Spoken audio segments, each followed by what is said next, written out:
En fin, dentro del ciclo del conocimiento, el otro día hablando con el excelentísimo alcalde de Lebrija, don José Barroso, y teníamos comprometido una segunda charla, en este caso con el teniente del alcalde, delegado de Turismo, Cultura y Patrimonio, que es don José Ángel Martínez Fernández. Don José, buenos días. Buenos días, Carlos. Un saludo muy cordial, gracias por abrirnos vuestras puertas.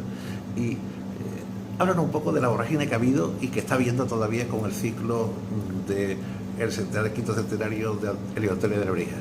Pues has utilizado una muy buena palabra, esa de vorágine, ¿no? Porque la verdad que empezamos con este proyecto a principios de la legislatura, decíamos que el año 22 tenía que ser un año muy importante para Lebrija, enfocando a nuestro paisano más ilustre como es Elio Antonio de Lebrija, y la verdad es que ha sido prácticamente desde el principio de año, de este año 22, pues ha sido una gran cantidad de acontecimientos, ¿no? Por ejemplo, presentaciones de libros, ¿no? Han pasado por Lebrija, entre otros, habrá algunos, Luis García Jambrina, José Antonio Millán, Agustín Comoto, Eva Díaz Pérez, José Luis García Delgado, Luis Márquez, un portugués, que ha hecho un libro también vinculado a Lebrija y a la figura de Lebrija. Y también en este año pues, hemos tenido presentaciones de libros de Antonio Cavala, de nuestro poeta Jacobo Cortines, Jesús Rodríguez del Pozo y Jerónimo Pérez Méndez, que también han reeditado un libro del año 92 con motivo del quinto centenario de la publicación de la gramática castellana, que lo publicaremos ahora en septiembre. Libro de Pepe Moreno, libro de Carrasco. La verdad que ha sido un año en el que la presentación de libros en nuestra localidad ha sido algo intensísimo. Prácticamente casi todas las semanas se presenta un libro, ¿no? Podemos decir que habitualmente, igual pueblos como Lebrija, se pueden presentar 4 o 5 libros al año, y este año llevamos ya, y todavía tenemos al menos 5 o 6 pendientes de presentar, más de 15 libros presentados, ¿no? Además del libro cuento, el cuento de una lebrijana, el niño de Nebrija, y un cuento en el que ha trabajado Denis Rafter, Elio Eloísa. O sea, se ha abarcado todo el ámbito, desde lo más infantil, juvenil, con la novela ilustrada, el cómic de Agustín Comoto, hasta pues el libro ya más científico, el de Pedro Martín Baños, que lo he comentado, y también la presentación del libro, esa gran biografía de Pedro Martín Baños sobre la historia de Lebrija, ¿no? Además, recitales de poesía, tanto genéricos como también las poesías de Antonio Nebrija, precisamente conmemorando el 23 de abril, el Día del Libro, fue Jacobo Cortines quien hizo un recital de poesía de Antonio Nebrija. Fue un acto precioso en la sede de la Surdil, en la casa donde nació Juan Díaz de Surila, en la casa del navegante, la casa donde tenía su patio. Y eso también conferencias, hemos tenido aquí a Darío Villanueva, ha habido jornadas universitarias a través de la Fundación Quinto Centenario, las jornadas que organiza la Hermandad de los Santos, una hermandad que existe en Lebrija y que participa de la comisión local, igual como la Fundación Quinto Centenario, una hermandad que es coetánea en Lebrija, una hermandad que tiene más de 500 años de historia y que ha trabajado muchísimo por la cultura en Lebrija y muchísimo por la figura de Antonio de Lebrija. En el siglo XVIII ya creó una cátedra de latinidad, Antonio Lebrija, y que ha ido continuando, ¿no? Y bueno, la verdad es que ha sido en ese aspecto fundamental, ¿no? Pues, concurso literario, tenemos abierto uno que se fallará en octubre, el concurso literario Ciudad de Nebrija, que estamos haciendo con la editorial Extrovertida, y un concurso literario que este año lleva a la quinta edición, un concurso literario para escolares y de pintura también, en el que han participado todos los centros educativos, tanto de primaria como de secundaria y bachillerato y los ciclos formativos, y que el premio de ese concurso era hacer una ruta nebrisense. Estamos hablando de Nebrija, pero bueno, creo que es importante indicar que además de las grandes instituciones culturales de este país que se han volcado con el proyecto, hay 16 municipios implicados, que son los 16 municipios que han participado de la vida, fundamentalmente, y de la obra de Antonio de Nebrija. Y con ello hemos conformado la ruta nebricense, y bueno, pues la verdad que ha hecho también, este concurso literario ha hecho un recorrido por toda la ruta nebricense. Estamos hablando de 4 comunidades autónomas: Andalucía, Extremadura, Castilla y León y Madrid. Este año en concreto el premio fue Madrid, estuvimos a Alcalá de Henares, donde muere Antonio de Nebrija, donde se supone que está enterrado, y en la capilla de la universidad. Con el Ayuntamiento de Alcalá tenemos una colaboración espectacular espectacular, y aprovechando que estamos tan cerquita de Madrid con las grandes instituciones culturales, pues también tuve la oportunidad de visitar la Real Academia de la Lengua, un espacio que no es visitable, que nos abrió las puertas de forma amable, la Biblioteca Nacional, el Instituto Cervantes, que las grandes instituciones culturales. También fue un viaje realmente bonito y que hemos recorrido en estos 5 años todas las ciudades que conforman la ruta nebricense. ¿Qué más conlleva este quinto centenario? Pues la Caja de las Letras, que el Instituto Cervantes dedicó en febrero a la figura de Antonio de Nebrija, inauguraciones de bibliotecas y adaptaciones de nombres de bibliotecas, como Santa Marta de Tormes en Salamanca, donde la biblioteca municipal cambió el nombre y se le puso el nombre de Antonio Nebrija, y que fuimos invitados, estuvimos allí. Esa gala en el Teatro Real que organizó la Comisión Nacional, dirigida por la Fundación Nebrija, de la Universidad Nebrija, en la que el rey fue la persona que presidió esta gala real, y que un lebrijano abrió un lebrijano como fue Dorante. Después tuvo también el rapero Sevillano Hace, que ha participado en un documental sobre la obra de Nebrija, que se presentó hace poco en Televisión Española y pronto se presentará en Canal Sur, y que pronto presentaremos en Nebrija también. Rosalén, también, bueno, la verdad que fue una gala espectacular, donde tuvimos la suerte de contar con 100 entradas, y Nebrija participó de forma de grupo. Fue el único grupo que había en la Sala Real. Bueno, allí estaban prácticamente todas las grandes empresas de Madrid, las instituciones de Madrid, pero Nebrija fue representada por 100 lebrijanos. Tuvimos la gala. Bueno, fue una noche muy bonita y muy emotiva, ¿no? Además, con la oportunidad de que un lebrijano abriera aquella gala en el Teatro Real, ¿no? El Día de Andalucía de este año, que el Ayuntamiento de Lebrija, pues, se le concedió la medalla de oro de la ciudad a las dos grandes instituciones que de alguna forma están detrás de las letras, como el Instituto Cervantes y la Real Academia de la Lengua. Estuvieron aquí sus dos directores recogiendo esta medalla de oro de la ciudad. Dentro de estos actos décimos de lotería, se han hecho varios. La Biblioteca Nacional hizo 2 décimos de lotería en conmemoración a la figura del quinto centenario de Antonio Nebrija. El Ayuntamiento de Lebrija pidió otro y se hizo otro décimo que solicitamos a través del Ayuntamiento. La ONCE ha hecho su cupón también conmemorativo sobre la figura de Nebrija, una moneda conmemorativa que es la Real Fábrica de Moneda y Timbre, que además tuvimos la suerte de que la ministra de Hacienda estuviera en Lebrija presentando esa moneda conmemorativa. Dentro de otras actividades que hemos estado realizando, dentro de estas rutas nebricenses que te comentaba, entre el mes de marzo y abril hubo 3 jinetes, lo lideró un lebrijano, Juan Carlos García, que hicieron esta ruta nebricense, o sea, más de 1.200 kilómetros, a caballo en 28 jornadas. Fueron 3 jinetes de la Asociación Ecuestre Equa, que un lebrijano colaboró con Paco Ortiz y con Juan, fueron los 3 jinetes, y que durante 8 días recorrieron toda la ruta nebricense. Salió en Lebrija y terminó en Alcalá de Henares, recorriendo todos los municipios y algunos más, entre unos y otros, donde Lebrija, que fue una persona que vivió bastantes años y que, sobre todo con la corte de los Fonseca, tuvo mucho recorrido por la zona de Extremadura y la zona de Castilla y León hoy. Pues la verdad que ha sido un recorrido, y durante 28 días eso fue una noticia continua que, como yo decía, eso la verdad que ha sido una aventura, una pericia, algo increíble, ¿no? Hemos firmado protocolos generales con más de 70 instituciones de este país.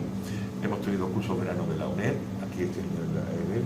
Estamos trabajando con la UPO, estamos trabajando en la Universidad de Sevilla, con la UNIA. Se han realizado la lectura de 2 tesis doctorales. O sea, Lebrija se ha convertido una ocasión en el Salón de Pleno del Ayuntamiento y en otro en el Teatro Municipal Juan Benavés, en Paraninfo Universitario, para lectura de 2 tesis universitarias, algo que ha ocurrido este año y que difícilmente podrá ocurrir otra vez. Hemos tenido el Congreso Internacional Humanismo Poder, que fue este año en julio, del 3 al 10 de julio, un congreso en el que hubo 90 ponencias, un congreso de una amplitud increíble, donde han pasado, bueno, dentro de estos 90 ponentes, los ponentes más importantes vinculados a la figura de Antonio de Nebrija. Este congreso, que ha estado organizado por la Universidad de Cádiz fundamentalmente, por el proyecto que tienen ellos de estudios latinos, que lleva el nombre de Antonio de Nebrija, con Pepe Maestre, el catedrático a la cabeza, y que han hecho un trabajo increíble, ¿no? Y detrás también está la Sociedad de Estudios Latinos, una sociedad por la que también estamos trabajando para que la UNESCO reconozca al latín, al griego, a la cultura clásica como patrimonio inmaterial de la humanidad. momento, con este quinto centenario, y Antonio de Nebrija, un latinista fundamental, pues que en este momento también apoyemos esas circunstancias. Seguimos hablando con el ilustrísimo señor don José Ángel Martínez Fernández, que es el delegado de Cultura, Patrimonio y Turismo del excelentísimo Ayuntamiento de Lebrija. José Ángel, el kilómetro cero del turista, y tú como técnico en turismo, se ha perdido, que somos mucho más universales que localistas. Yo apuesto por la cercanía y porque nos conozcamos los que estamos dentro de la misma familia, ¿no? Por supuesto. Además, Lebrija, precisamente, que es una ciudad en la que ni el turismo mira a Lebrija, ni Lebrija ha mirado históricamente el turismo, entre otras cosas porque, bueno, aunque no le ha hecho falta, ¿no? Podemos decir, la mayor riqueza de este municipio se centra en la agricultura fundamental que ofrece nuestra marisma. Sin embargo, Lebrija es un pueblo con muchísimo sabor, aunque Lebrija es ciudad, tiene el título de ciudad desde el principio del siglo XX, pero nosotros somos un pueblo con muchísimo sabor, un pueblo muy rico patrimonialmente, tanto el patrimonio material como el inmaterial, con una arquitectura civil, bueno, prueba de ello, quizás estamos para mí en el edificio civil más bonito de Lebrija, con muchísima diferencia del siguiente, como es la Casa de la Cultura, la antigua silla del Cabildo Eclesiástico, ¿no? Eso es una hacienda urbana, un cortijo en la ciudad. He entrado por la parte noble, que da al barrio nuevo, el primer arrabal que se funda a las afueras de la ciudad amurallada, y la parte trasera de esta casa, en el siglo XVIII, cuando se construye este espacio, daba directamente al campo, ¿no? Y esto en definitiva un almacén de verano, un almacén barroco, es una casa realmente preciosa, espectacular, ¿no? Con dos patios y recoge un poco todo, ¿no? Eso se mantiene en Lebrija. Hay restos de bodega, hay restos de almazara, que también hay un proyecto muy interesante algo sur de una almazara, pero muy moderna, pero sin embargo ese patrimonio queda en el pueblo, ¿no? La bodega, la almazara y por supuesto un riquísimo patrimonio eclesiástico, ¿no? Hay que empezar por la parroquia de la Oliva. La parroquia de la Oliva es una auténtica joya patrimonial. Sus bóvedas, tiene un conjunto de bóvedas que empiezan en el mudéjar y terminan en el gótico, y se ve esos 100 años que tardaron en construir ese conjunto de bóvedas, y esa transición del mudéjar al gótico es espectacular. Luego, destacar también el altar mayor, una primera obra que hace Alonso Cano. Curiosamente es su padre, Miguel Cano, quien firma con el arzobispado de Sevilla la construcción del altar mayor, y él le cede a Alonso Cano, que en ese momento trabajaba en la Escuela Martínez Montañés, para que él liderara este proyecto, y Alonso Cano, con el altar de la parroquia de la Oliva, inicia el barroco sevillano. El primer altar, donde empiezan los movimientos, las columnas son helicoidales, donde hay un crucificado que culmina el altar, que creo que es uno de los crucificados más grandes de la provincia de Sevilla. La cruz tiene 4 metros, el Cristo está en 2,40, 2,50, pero claro, por la altura a la que está más de 20 metros o de 12 metros, con lo cual ese juego de la perspectiva es la primera vez que ocurre en un altar, y lo hace Alonso Cano de Lebrija. Y desde mi punto de vista, la gran joya que preside ese retablo, la talla de la Virgen de la Oliva, es una talla realmente espectacular, ¿no? Eso unido a que, bueno, Lebrija es tierra de frontera también, entre la zona de los puertos, como se le ha llamado siempre, ¿no? Medina Sidonia, afincado en San Lucas Barrameda, y digamos la frontera hacia Sevilla estaba en Lebrija. Eso ha hecho que siempre históricamente el arzobispado, la iglesia, mandara a sus mejores arquitectos a trabajar en Lebrija, ¿no? Entonces tenemos huellas de Juan Bautista Vázquez el Viejo, de Hernán II, en fin, hay huellas de arquitectos que en Sevilla han hecho mucho y que realmente tienen un trabajo importante en nuestra localidad, en las distintas iglesias. Hemos hablado de la Oliva, está la Monja Concepcionista, está San Francisco, está Jesús, está la Ermita del Castillo, está San Juan de Letrán, en fin, hay un conjunto de iglesias interesantes y retablos. Además de este, pues hay también un recorrido importante, un retablo de la fábrica de los Santa María, que empezaron con la Monja Concepcionista, y que hay huella de ello en todas las iglesias de Lebrija. Realmente son unos retablos espectaculares. Yo voy a hablar un poco de la atalaya y defensa del lago Ligustino y a través de Sevilla, la posición del Cerro del Castillo, posición única, donde prácticamente se dominaba la defensa de Sevilla a través del río Guadalquivir, ¿no? Nosotros somos trianeros y lógicamente lo primero de Triana es seguir las lindes de sus ríos y a encontrar los pueblos que lo delimitan. Ese castillo medieval, ¿qué importancia tiene en la Lebrija del 1400 más o menos? Ese castillo, en la Lebrija del 1400, terminó su importancia, Carlos. Bueno, después sigo teniendo, porque efectivamente te he hablado antes de esa obra de Alonso Cano del retablo, y esas columnas. Alonso Cano tuvo su taller en Triana precisamente, y lo tenía en Triana porque todo el trabajo que tiene en zona aquí venía en barcos hasta Lebrija, hasta la misma Lebrija, venía en barcos esas columnas enormes que presiden Oliva, ¿no? Pero realmente ese castillo, ese cerro, ese promontorio, su historia nos remite realmente la historia mucho antes, ¿no? Precisamente el año que viene vamos a tener el aniversario de la aparición de los candelabros de plata, de la Lebrija tartésica. Lebrija es una ciudad que tiene documentado habitabilidad humana desde hace más de 7.000 años. Son muy pocos los municipios que pueden hablar de tantísima antigüedad constante en el mismo territorio. Y eso ha ocurrido aquí gracias a ese lago ligustino. También es desconocido, hay mucha gente que no entiende que lo que hoy nuestra marisma, toda la marisma, que tenemos, la marisma del Bajo Guadalquivir, la marisma del Guadalquivir, nuestra marisma, y la que tenemos detrás del río, que es Doñana, en fin, toda la marisma, ¿no? Prácticamente de Sevilla, que es donde entonces desembocaba el río Guadalquivir, hasta San Lucas Barrameda. Eso ha sido siempre un golfo marino enorme. En época tartésica era un gran lago marino llamado Sinus Tartésico, en el que en cada cerro que había alrededor de ese gran lago donde había vida. Empezamos en San Lucas, Cortijo de Évora, Mesas de Asta, Lebrija, parte de las Cabezas, y así continuidad por esta orilla y por la otra orilla igual. Y ahí es donde se centraron los tartesos, y ese es el inicio, ¿no? Después llegan los romanos y se conoce el lago Ligustino, todavía habitable. Lebrija hasta época romana fue un puerto de mar, era puerto de mar, y además Lebrija en época romana fue un municipio latino.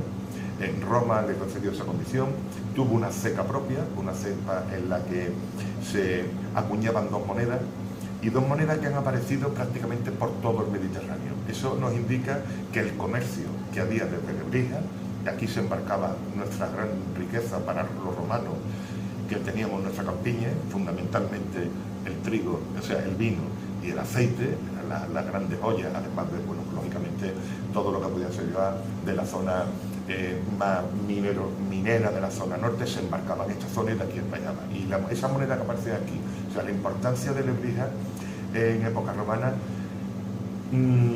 todavía no la conocemos. Yo tengo la impresión de que Lebrija en época romana tuvo que ser un municipio bastante importante.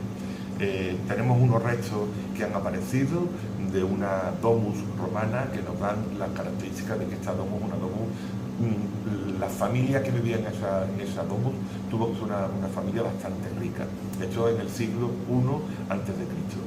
Y lógicamente se debe al comercio. ¿Cuál es nuestro problema? Que estamos encima del mismo territorio. Por eso decía, Lebrija tiene más de 7.000 años de historia, pero en la misma población. Entonces todo está debajo, todo está por descubrir. Aquí no ocurre como pasa en Santiponce. Itálica era una zona de recreo, a las afueras, donde se construyeron los romanos esas grandes casas, digamos, de Cóboda o Manacio, donde están, se quedó y no se habitó. Sin embargo, aquí lo que ocurre es que así está todo superpuesto, todas las culturas. Entonces, de ahí también aparece Antonio Lebrija. Antonio Lebrija veía que su ciudad era muy romana porque él veía restos romanos de la vida romana por toda la ciudad, aparecían que estaban aquí, ¿no? Está todo por descubrir. En Lebrija, en el centro histórico, escarbe donde escarbe, te vas a encontrar, ¿no? Bueno, y ese es el dilema que hacemos.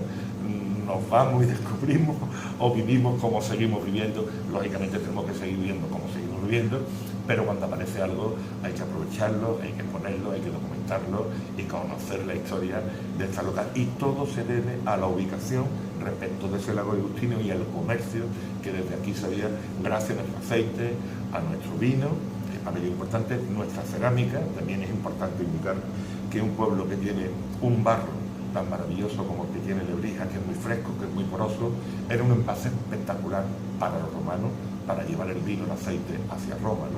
De hecho, hay algo que destacar en el Monte Testo, ese monte que está en Roma, hecho a base de todas las piezas de cerámica que llegaba, hay muchísimas vasijas con el sello de Nabrixa, que era el nombre romano de esta localidad, Nabrixa Venerea, con lo cual hubo mucha cerámica lebrijana que pasaba vino y aceite que llegó a Roma y que lógicamente no volvían los barcos con las vasijas vacías, sino que la tiraban, ¿no? Y luego aquí se pasaba de nuevo. Una cosa curiosa es el proyecto que habéis tenido dedicado a la gente joven, el proyecto Hereditas, ¿no? Donde se ha basculado casi toda esa información a la gente joven, ¿no? Hombre, para nosotros los jóvenes son el futuro, es importantísimo, ¿no?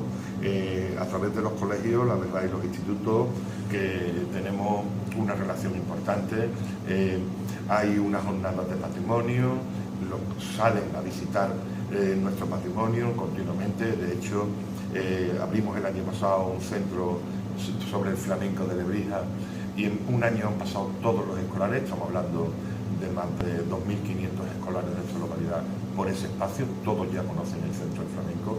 Eso también ocurre con la oliva y con los demás, con los distintos aspectos patrimoniales, y eso además de acercar la cultura. Tenemos proyectos de que vengan al teatro, que vengan al cine, si tenemos alguna película en el que nos parece interesante que el estreno lo hagamos con los jóvenes, pues hacemos que la invitación primero, en horario de lectivo, viéndolo por los centros, que sean con ellos con recepción y que por la tarde sea al público general. Nosotros, los jóvenes, a través de la educación y la cultura, es fundamental. Lebrija tiene mucha cultura y además nosotros la tenemos dentro. Aquí tengo a Juan Bernabé, lógicamente el mundo del teatro, gracias a él, él hizo mucho por el teatro, ha quedado la huella y el teatro Lebrija es realmente importante. Todo se mueve en Lebrija, se mueve la cultura, se mueve el flamenco, pero también se mueve la agricultura, se mueve una parte importantísima de esta localidad que da cultivo a muchos tipos de elementos y también da muchos puestos de trabajo, ¿no? Incluso después hablaremos de cosas que se siembran aquí desconocidas para el público general, ¿no? Yo siempre digo que aquí hay dos cosas que la gente todavía no ha descubierto, que las mejores angulas se comen en Lebrija y que hay un tinto de Lebrija que es para matarse, ¿no? Es curioso, ¿no? Sí, sí, la verdad que sí, nuestra agricultura, bueno, nosotros tenemos Lebrija es frontera entre Marisma y Campiña, son dos agriculturas completamente diferentes. En la campiña es la criada mediterránea, prácticamente particular. Ahora, con ese proyecto de Santiago del Sur, se están plantando muchos olivos, se vuelve el tema del aceite, pero fundamentalmente el trigo, el girasol, son los productos del almendro, ha tenido bastante importancia en los últimos años, y hay mucho almendro, mucho olivo, y el resto del secano, prácticamente como prácticamente toda la campiña sevillana y casi andaluza, el trigo y el girasol. Y en la parte opuesta tenemos a la Marisma, el sector B12, que afortunadamente tenemos una marisma dividida en parcelas de 12 hectáreas, que yo creo que con uno de los sistemas de riego más innovadores, más modernos, prácticamente casi en Europa, ¿no?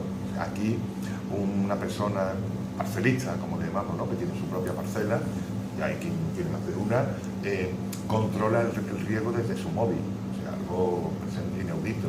¿Esto qué quiere decir? Ese control, esa eficiencia por el agua en unas tierras que están drenadas con doble catufo, que son tierras que se han puesto tierras vírgenes, o sea, el lago Liruchino.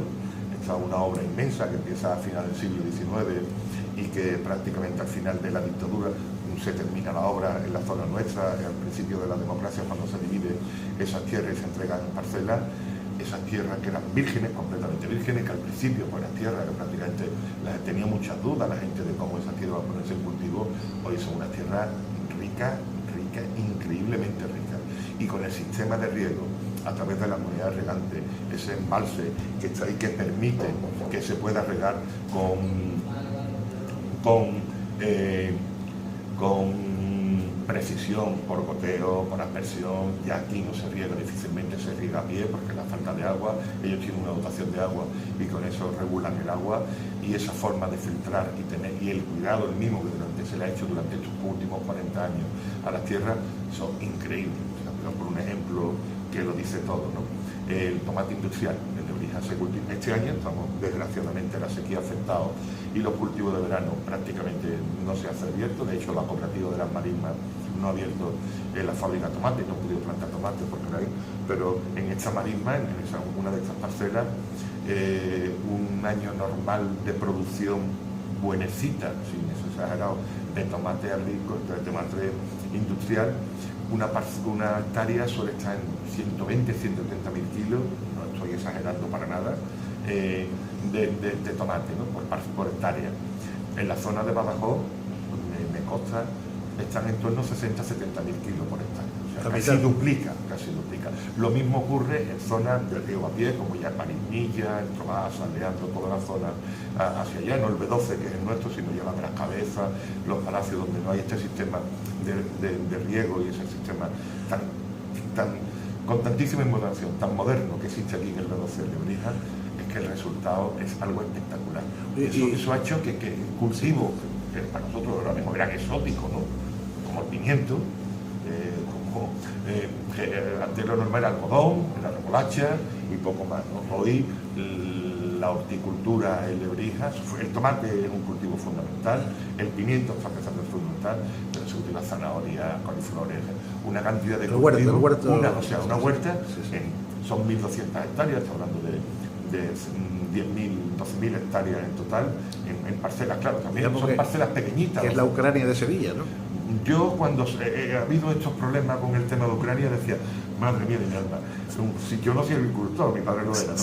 Pero cualquier agricultor diga que no hay trigo, que no hay girasol, con lo que aquí tenemos, lo que no hay es precio, porque vamos lo que tenemos aquí dado, ¿no? Y bueno, por ejemplo de trigo, una hectárea de trigo en la marisma está en 12, 13 mil kilos de trigo, o sea, es que las cantidades que da es una tierra realmente rica, ¿no? Sí, José, ha habido aquí un cultivo tradicional del olivar. Ahora hemos pasado al intensivo. Hemos cambiado la fórmula, los fondos, las recogidas y a hacer algo que no se había hecho prácticamente en ningún lado, ¿no? Que es pasar de 200 a 2000, ¿no? La verdad es que, bueno, sí es verdad, el proyecto Albosur, que está terminando de construir una almazara, que es una almazara, bueno, de las más grandes de Europa o la más grande del mundo. No es la más grande del mundo, lo que sí es una almazara que tiene la capacidad de morturar, una morturación enorme en el día. O sea, prácticamente los objetivos de ellos es que como máximo en 2 horas la aceituna pase del árbol a la almazara. Eso antes era impensable. También está hablando de innovación, algo completamente nuevo. El marco de plantación no tiene nada que ver con el tradicional, el árbol no tiene nada que ver con el tradicional, ya se está introduciendo mucho este tipo de cultivos intensivos, y si encima además con buenos riegos, con buenas zonas como había aquí, las producciones son enormes, absolutamente todo mecanizado. Es una aceituna que no cae al suelo, que no tiene ningún desperfecto, por lo cual se entiende que la calidad que tiene ese aceite tiene que ser maravilloso, y además una tierra que ha dado, hablábamos los romanos, para el aceite, nuestro aceite, el aceite de la Bética para los romanos era la joya de la corona, ¿no? Bueno, pues que la Bética se está haciendo con esta innovación, un aceite que la aceituna no toque el suelo, no tenga ni impureza ni nada, y que en 2 horas esté morturado y ya que esté convirtiendo en líquido, se entiende que, bueno, la verdad que es una apuesta muy importante que Albosur está haciendo, y que creo que es una apuesta absolutamente innovadora y que ha recuperado la vida, porque desgraciadamente en este pueblo también no lo hemos hablado. Es un pueblo en el que además del aceite daba el vino. Aquí lógicamente se arrancó en los años 60 prácticamente todos los olivos para sembrar girasol, como en media Andalucía, y bueno, una alegría que recuperemos el olivar, y además con esta proyección que parece, y como el vino exceptuando pocos bodegueros que quedan. Lebrija ha sido siempre una bodeguera, quedan pocos, pero afortunadamente todavía tenemos algunas bodegas que nos dan un vino de mucha calidad.